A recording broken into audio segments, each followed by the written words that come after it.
새벽 기도 시간,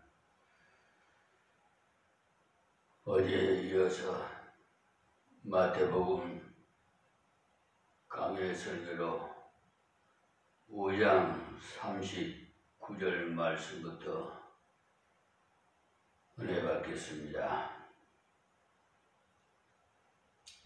나는 너희에게 이르노니 악한 자를 대적지 말라. 누구든지 내 오른뺨을 치거든 왼편도 돌려대며. 여기에 우리가 한 가지 조심할 것은, 여기에 예수님의 계명이 어떤 구체적인 상황에서 하나님의 자녀들이 어떻게 행동해야 할지를 가르치는 내용도 역시 포함되어 있다는 사실로서, 바로 생명에 위협을 느끼는 위급한 그런 상황에서의 정당 방위를 절대 금하고 있지 않다, 이 말씀입니다. 우리가 아는 대로 구약에는 정당 방위를 인정하고 있는 것입니다. 그러니까 복수와 정당 방위를 보면, 복수는 어떤 사람으로부터 피해를 당하고 난 뒤에 가해지는 것이고, 정당 방위는 어떤 사람이 생명에 위협을 가해오는 순간에 자신의 생명을 스스로 보호하기 위한 여러 형태의 그 방어 행위로서 극한 상황에서는 자기 생명을 지키기 위해서 상대방을 죽이게도 되는 것입니다. 이 같은 정당 방위로 인한 살인일지라도 처벌 대상이 되지 않는 것이, 우리나라도 실제로 정당 방위로 인한 살인은 공적인 재판 과정을 거쳐서 그 살인이 정당 방위로 확실히 인정이 될 경우에 무죄 석방이 되고 있는 것입니다. 성경에도 하나님께서 생명을 존중히 여기시기 때문에 그와 같은 정당 방위를 인정하시는 것입니다. 그러니 여기서 말하는 것은 이미 내가 피해자가 된 경우에 가해자에게 복수를 하는 것으로서, 사실 복수를 한다고 그것이 해결되느냐 하면, 오히려 복수를 하면은 할수록 점점 더 증오의 불이 타올라서 복수의 악순환만 낳게 되는 결과가 있을 뿐입니다. 그러니까 사람 사이에서 복수를 한 결과에 마음이 시원하고 복수가 종결이 되느냐 하면, 오히려 저쪽에서 다시 또 복수를 가해오기 때문에 하나님께서 여기에 우리나라에게 하신 말씀이, 우리에게 하신 말씀이, 나는 너희에게 이르노니 악한 자를 대적지 말라. 바로 이 말씀이 소위 말하는 무저항주의 모토가 되어서 유명한 인도의 간디는 이 말씀을 그대로 그의 조국 인도의 그 독립운동에 적용해 살아갔던 것입니다.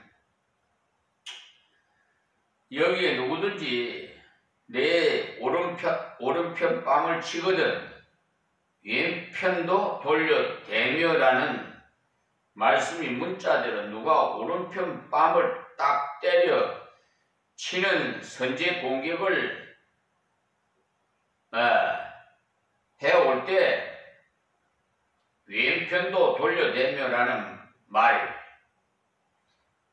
오른편 뺨을 딱 맞자마자 동시에 왼쪽 방향으로 뺨을 또 들이대라는 그런 뜻이 아닌 것입니다. 만일 그렇게 한다면 오히려 상대방으로 하여금 성이 더 나게 할 수도 있습니다. 그러니까 이 말씀의 본 뜻은 우리가 저쪽에서 오른편 뺨을 때려서 올 때 똑같이 대적해서 달려들어서 싸움하려고 하지 말고 오히려 왼편 뺨을 맞아도 그것까지도 참을 수 있는 적대자에 대한 관대함을 보여줄 수 있어야 한다는 말씀입니다. 즉 그 사람은 너를 미워하더라도 너는 그 사람을 미워하지 말라는 것입니다. 그러니까 시편 기자는 자기 길이 형통하며 악한 꾀를 이루는 자를 인하여 불평하여 말지어다. 분을 그치고 노를 버리라. 불평하여 말라. 행하게 치우칠 뿐이라고 시편 37편 7절에서 8절에 말씀하신 대로 어떤 사람이 분명히 잘못되었지만은 내가 그를 미워하게 되면 이상하게도 내 자신이 악해지는 것을 반드시 경험하게 됩니다. 꼭 그렇습니다. 그 사람의 행실이 분명히 잘못되고 악하더라도 내가 그를 미워하기 시작하면 내가 그만 악해져서 기도가 나오지 않고 말씀을 들어도 깜깜해지는 그런 영적인 큰 손실을 보게 되는 것입니다. 그 때문에 여기에 내 오른편 뺨을 치거든 왼편도 돌려대며라는 말씀은 오른편 뺨을 치고도 다시 왼편 뺨을 칠지라도 참을 수 있는 관대한 자세를 가지라 이 말씀입니다. 그러니까 바로 하나님께 맡기는 믿음을 가지고 그를 대적하지 말고 사랑으로 대하면 악한 자가 변해서 자기의 악을 회개하는 그런 기회를 맞게 된다는 것입니다. 우리가 이러한 면에서 이 계명의 실행 가능성을 보여준 구약의 전형적인 인물인 다윗 왕을 한번 보시면 그때 다윗의 아들 암살롬이 아버지의 왕위를 찬탈하고자 반란을 일으키니 다윗은 예루살렘에서 피신해서 기드론 시내를 건너 도망을 가다가 바울임이라는 조그마한 촌에 일을 했는데 그때 거기서 사울의 집 족속 중에서 시므이라는 자가 나타나서 다윗과 그의 신하들을 향해서 돌을 던지면서 피를 흘린 자여 비루한 자여 가거라 이렇게 저주를 하고 또한 사울의 족속의 모든 피를 여호와께서 내게로 돌리셨도다.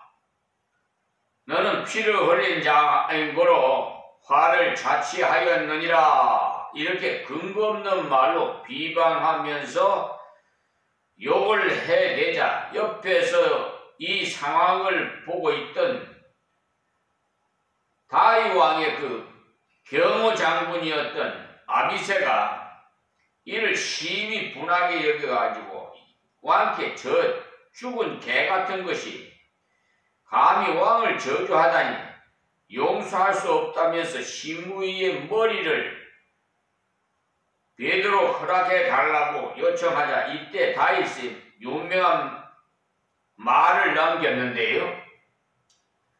내 몸에서 난 아들도 내 생명을 해하려 하거든 하물며 이 베냐민 사람이랴 여호와께서 저에게 명하신 것이니 저로 저주하게 버려두라. 혹시 여호와께서 나의 원통함을 감찰하시리니 오늘날 그 저주 까닭에 선으로 내게 갚아 주시리라. 그러니까 어떻게 당하는 것이 이렇게 당하는 것이 차라리 낫다는 거죠. 왜냐하면 이렇게 맞음으로써 하나님께서 다윗에게 긍휼을 베풀 수 있는 재료가 되지 않겠느냐는 말씀이, 그래서 정말 그대로 이루어져서 다윗은 예루살렘으로 복귀하게 됩니다. 사무엘하 16장입니다. 그래서 사무엘하 19장에 이르러서는 암살롬의 반란이 진압되고 아들 암살롬은 피살돼서 이제 다윗은 예루살렘으로 황궁하기 위해서 요단에 이르자 바로 전에 다윗을 저주하던 시므이가 급히 요단강을 밟고 건너와서 간사하게 엎드려가지고 다윗에게 전에 예루살렘에서 나와 피난하던 날에 패역한 일을 기억지 말고 용서해달라고 빌자 전날에 시므이의 악한 행동을 알고 있던 아비새가 왕을 저주하던 자는 죽어야 된다고 하자 이 때도 다윗은 오늘 어찌하여 이스라엘 가운데서 사람을 죽이겠느냐? 내가 오늘날 이스라엘의 왕이 된 것을 내가 알지 못하리요 하고는 시므이를 죽이지 않고 용서했던 것입니다. 그러니 하나님께서 다윗에게 긍휼을 베푸시는 이 왕위를 회복하는 기쁜 날에 시므이를 죽이는 피를 흘릴 수가 없다는 것이죠. 그러나 이러한 다윗의 처사가 시므이의 무죄를 의미해 주는 게 아니고 기쁜 환도의 날이었기에 그를 일단 사랑으로 용서한 것뿐입니다. 이렇게 다윗은 사랑도 굉장했습니다. 공의 또한 철저했던지 그때에 다윗은 시므이를 일단 용서했으나 다윗은 그 후에 아들 솔로몬에게 유언하기를 저를 무죄한 자로 여기지 말지어다. 너는 지혜 있는 사람인즉 저에게 행한 일을 알지니 그 백발의 피를 흘려 저로 음부에 내려가게 하라. 그래서 솔로몬은 이 다윗의 훈계대로 시므이를 불러다가 예루살렘 밖으로 나가지 못하도록 경고했으나 시므이가 가드로 도망친 자신의 두 종을 데려오기 위해서 예루살렘 밖으로 나가자 솔로몬은 시므이를 죽인 것입니다. 열왕기상 2장 8절에서 46절에 기록되어 있습니다. 그러니 다윗은 시므이의 죄에 대해서 개인적인 복수를 하지 않고 이스라엘 국가 그 교회의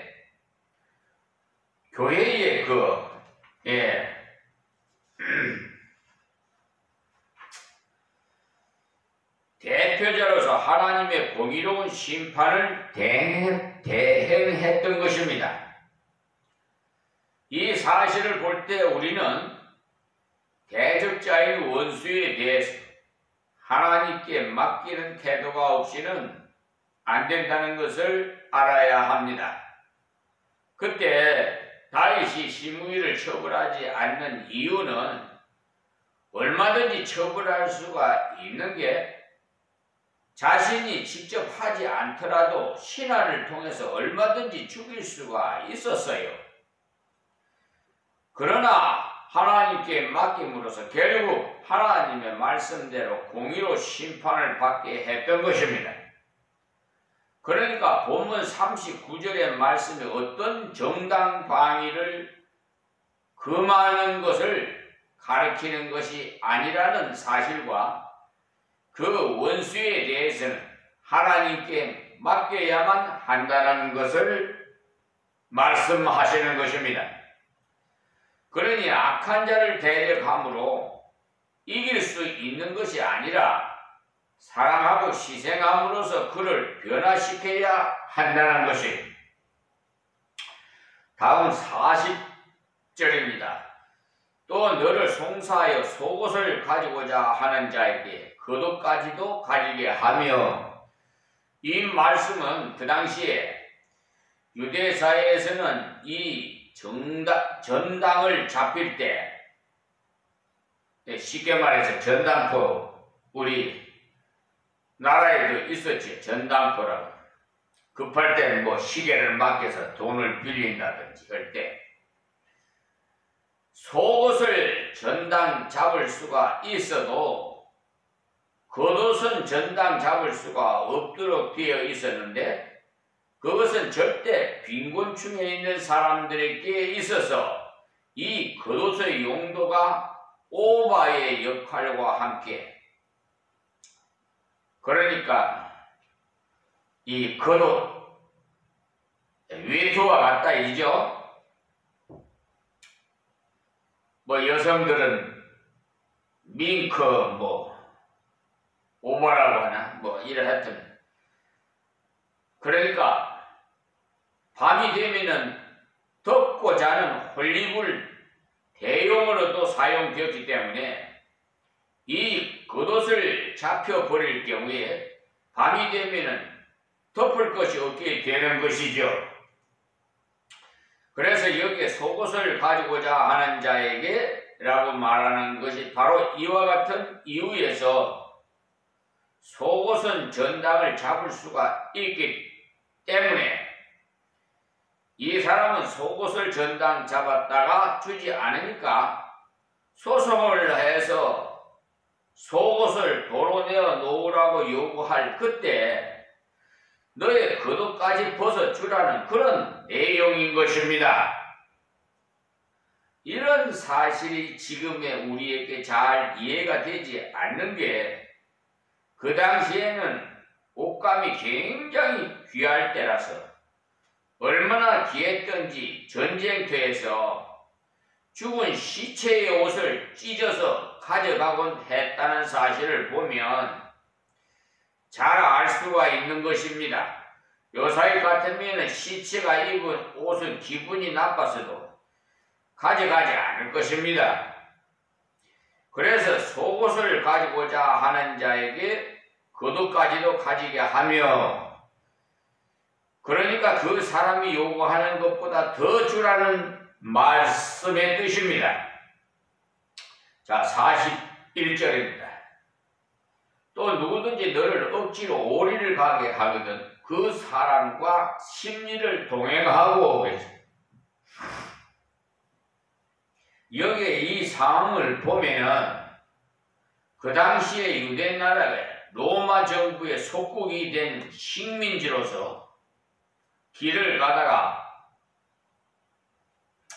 어느 로마인이든 짐을 들어줄 것을 요구해 올 경우에는 무조건 이유 없이 오리까지는 이미 동행해 줘야 될 의무가 있었으나, 일단 오리까지만 가게 되면 더 이상은 법적으로 가야 될 의무가 없기 때문에 돌아가면 그만인 것입니다.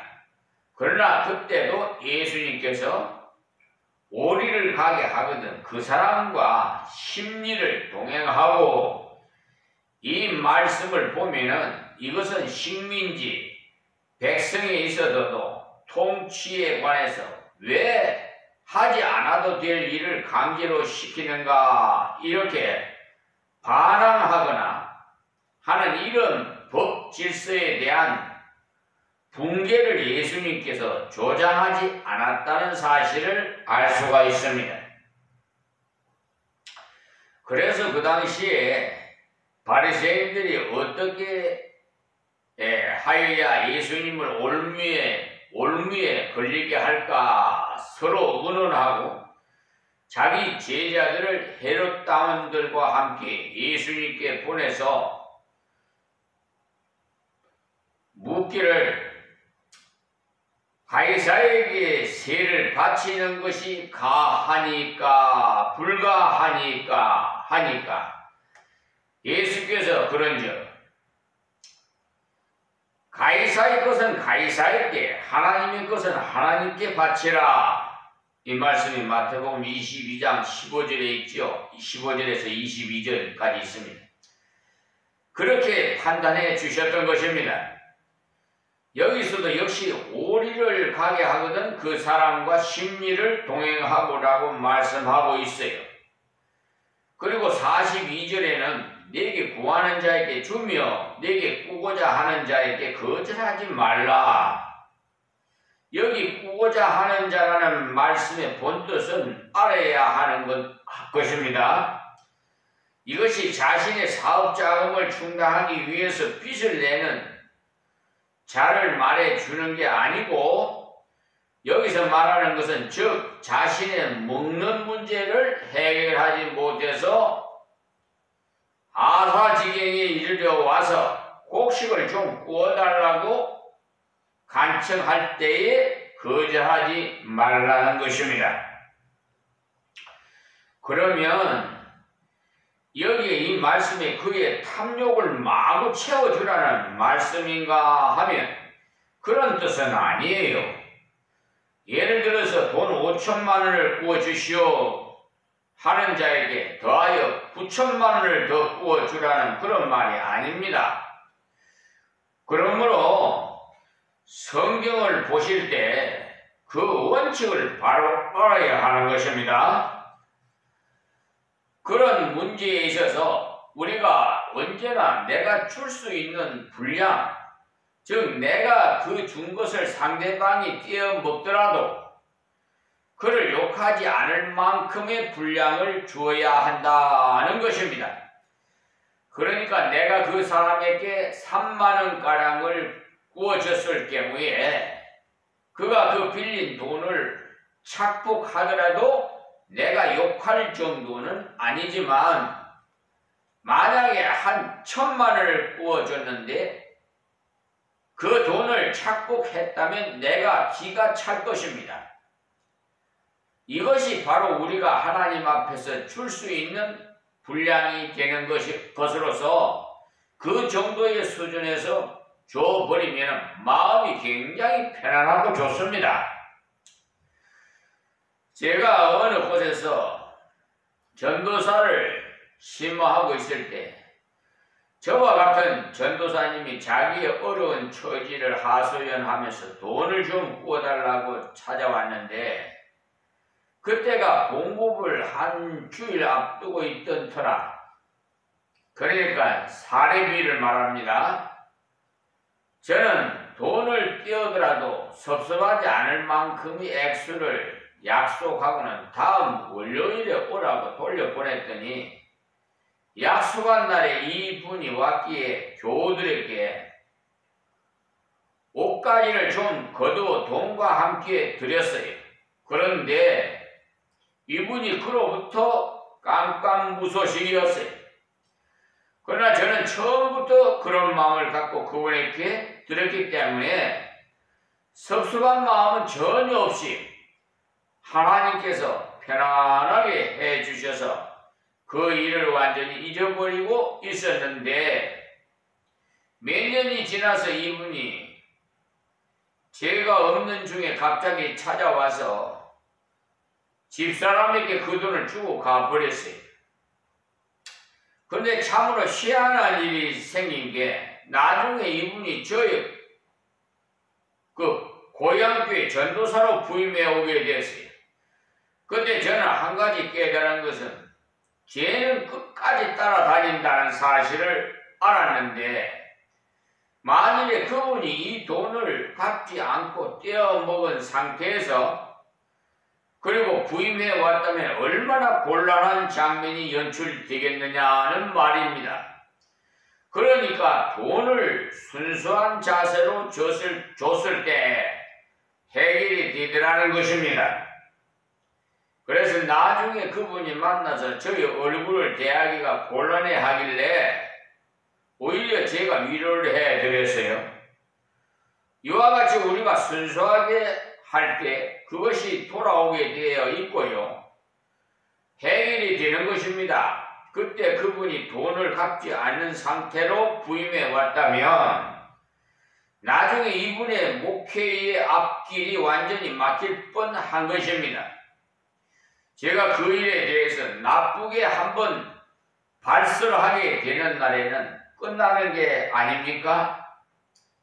그러므로 우리가 구워주는 데 있어서 우리가 때이더라도 후회 없이 미련 없이 줘버리는 그것이 바로 줄 수 있는 분량인 것입니다. 그러나 끼니를 못 때울 정도로 우리가 실제로 그 끼니를 때울 수 있도록 밥을 먹을 수 있도록 해줘야 마땅한 것이죠.